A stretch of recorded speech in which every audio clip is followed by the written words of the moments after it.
Dragi prijatelji, pozdravljam vas iz Evropskog parlamenta u Briselu. Imamo novi podcast danas povodom Translatlantskog summita u parlamentu gdje sam domaćin ovih dana. Vrlo sam sretan što mogu pozdraviti današnjeg gosta, mladog političara iz Brazila, Nicolas Ferreira. Nicolas, welcome to the podcast. Thank you, Steven. Hello, everyone. My name is Nicolas Ferreira. I'm the most voted congressman in Brazil. I'm a Christian. I'm married. I have two beautiful children and a wife. And it's a pleasure to be here in Croatia's podcast. So, Croatia first is my motto. I'm representing the people of Croatia. We have an event on free speech, as you know. Yeah. You're coming from Brazil. These issues are universal. The same problems are appearing everywhere. Perhaps for our viewers, you could explain briefly the situation in Brazil with free speech, with social media. I saw that on Instagram alone you have over 20 million followers, so congratulations. So what has been your experience? How do you see the situation today? So in Brazil now we have a tough times because we have a socialist president right now, that is Lula. Yes. And like all the socialists, they want to regulate the internet, saying that everything that we say is disinformation. Yes. So I faced this in the past elections. All my networks, my social media was shut down by an order of a minister from the Supreme Court called Alexandre de Moraes. He's like a dictator. Everything he decides in Brazil. And it's not me that facing it only. All the normal citizens in Brazil, they have this risk. If you say something, an opinion in the social media, maybe your social media will be shut down by him. Does the same policy apply now to the platform X? What is the arrangement with that platform? I know there were some discussions about this. Yes, the X was shut down by this minister also. Shut down? Yeah, we had no X in Brazil for a couple of days, and then it came back. But X is different than the others. I assume that. I think because of the owner, Elon Musk. Yes. He defends. He did us a big favor. Yeah, he did us a big favor because some contents that I post in X, it's okay, but in Meta, for example, is not the same thing. Yes. So I think X is the best platform to the freedom of speech.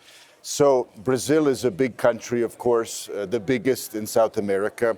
We see many changes. Our main keynote speaker today is Jose Antonio Cast from Chile, recently elected in a landslide victory. But also Venezuela, we see signs of hope after Maduro's extradition by the American administration. How do you see, are you hopeful about the future of Venezuela now? I hope that Venezuela goes to a path of strength to the economy, to something that they wasn't before. Because with Maduro, some people say, the U.S. went there and they took Maduro, but where were they before? Yes. Like the human rights before, that people were being killed, people were being oppressed, prison. Where were they? Yes. So I think now U.S. just made the right thing. They took the bad guy, and now Venezuela has a chance to be a good country. Do you think they will have free and fair elections this year? Is this possible? Yeah, I hope so. Yes. I hope so. I think they can choose because they didn't have this option before. We didn't have like fair elections before. So I hope that Venezuela has now what they didn't have before.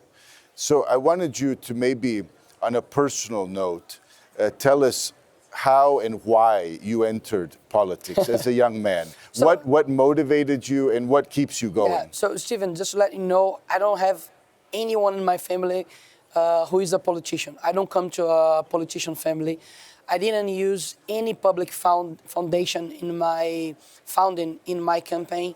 So I just started to make videos, in my opinion. That's all. In 2016, we had the impeachment of our president, ex-president Dilma Rousseff. It's from the Labour Party also, from Lula. Yes. And we went to the streets and we took her. So I think this moment of my life, I started to give more opinions, to involve more in politics.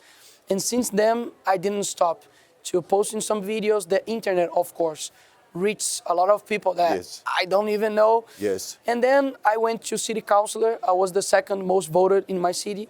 And then 2 years later, I came to deputy, and I'm the most voted right now in Brazil. So for me, it's great. I have more than I deserve from God. Well, congratulations. We hope that you persevere. What you're doing is very Thanks. important, very important. I also entered politics, but later in life.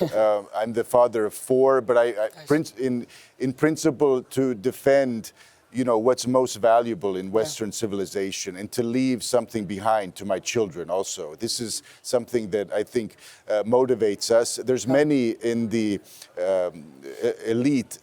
elites in Brussels and in Europe who don't have children, who are single, and perhaps they care less about their legacy than they should. This is an issue, I think, that's there's a essentially pope important. that says that the salvation of the humanity passed through the family.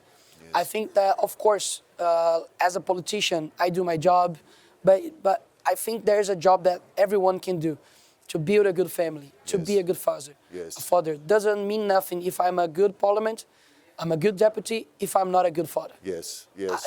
I don't have like a good family. I think that's my biggest aim. Yes, I just want to be a good dad, a good deputy, and go to heaven. Nicholas, that's very well said. We're easily replaceable in politics, but at home, there's no replacement. So Exactly. you're the father of your children, and you're irreplaceable, like every father, every parent. Exactly. I see this. When I come here to Europe, I see this issue. Like, people think that working is hard, university is hard, your studies, the academic life is hard, everything in life is hard.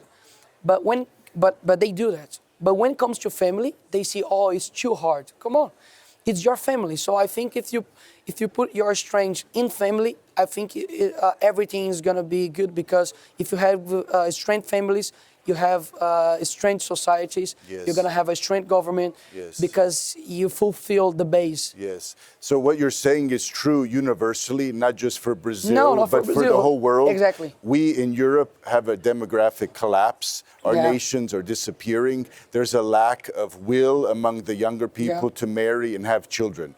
And so part of our fight is also, I would say, in the culture and spiritual. Yeah, exactly. When you know that you're not only body, but you have a soul, you are a soul and you have a body, things are different.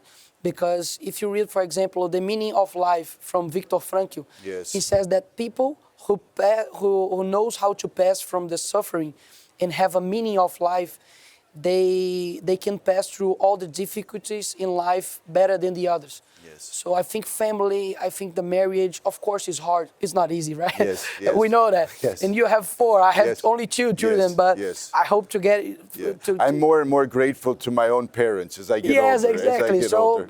my grandpa, like he had like 8 kids.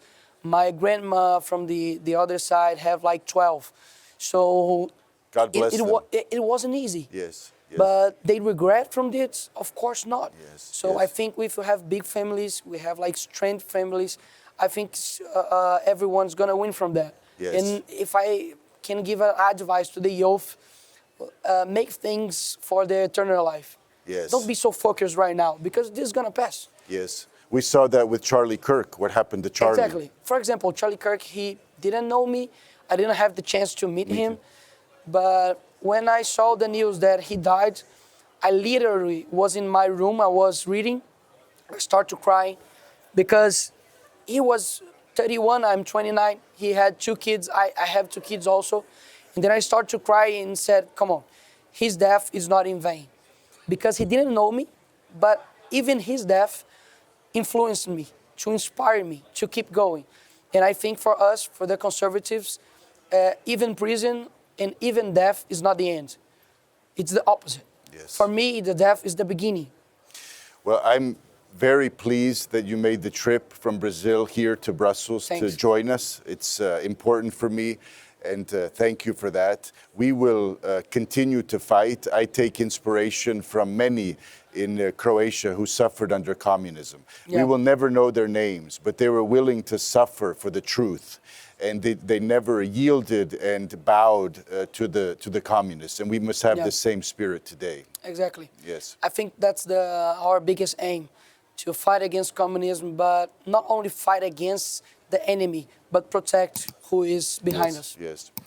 Thank you, Nicholas. Thanks, so Steven. we'll wrap up episode 23 of our podcast, Croatia First. I look forward to welcome you again to a future podcast, and that's all for now in Brussels. Goodbye.